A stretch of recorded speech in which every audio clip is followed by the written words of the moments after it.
squad, it's sleepless at mga bro. Ako ay magrarampadora. Galing talaga ako mag-shorts at yung mga, alam mo yung mga kita-kita yung mga kilikili, kahit pinipiti yung mga kili, ay sige, wala kang pakailan. Basta ang gusto ko ay magrarampa. Mga tao dito sa Amerika, wala namang silang pakailan kung ano mga mo. So, sa Pilipinas ay talaga, ano ito pa rin na talaga. So, siyempre, alam niyo naman, naghahanap ako ng mambabash sa akin para doon ako i-speaker pa. Kahit anong gawin kong babansin, wala akong mambabash sa akin.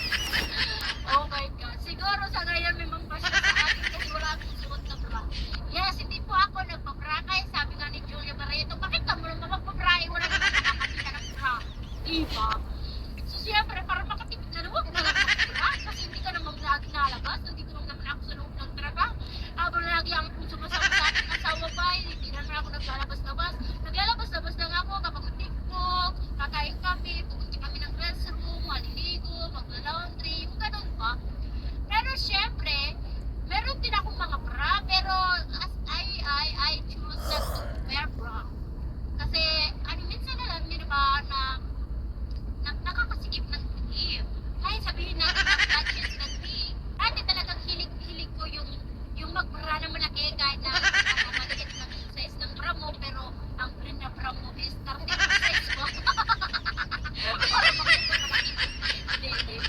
Now I'm taking my vitamins, guys. This is iron vitamins. Dahil nga mababa ang aking dugo, wala na nagpapahigh blood sa akin.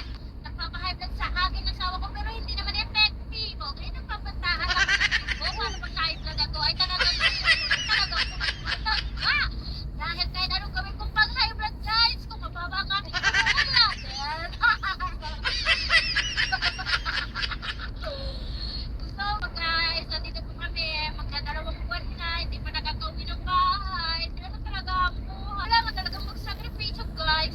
Kailangan namin ng pera para may pagpaganda.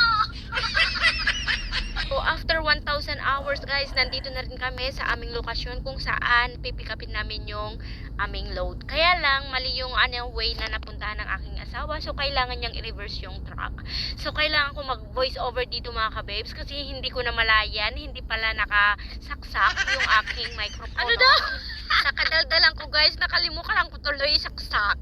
Yung narinig kasi guys, meron siyang sinasabi dito, talagang tawang-tawa ako. Kailangan paatrasin yung truck kasi maliit yung espasyo ng napuntahan namin. So kailangan niyang i-reverse kasi nga malaki yung truck at yung trailer kaya wala talaga. No choice kundi paatrasin i-reverse.